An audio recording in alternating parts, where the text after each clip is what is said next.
But my recommendation is read the book slowly. When you read it slowly, you have more time to think about it. You have more time to imagine the scene or feeling like the characters in the book. It's same for the children. So read it slowly. And I really recommend to get the actual book. You know why?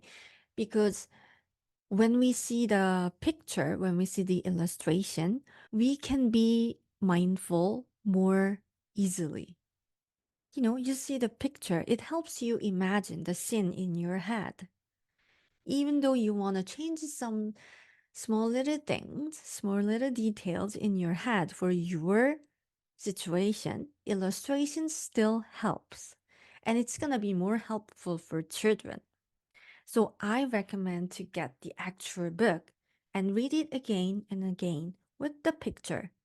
For the first few months, read the book, see the pictures.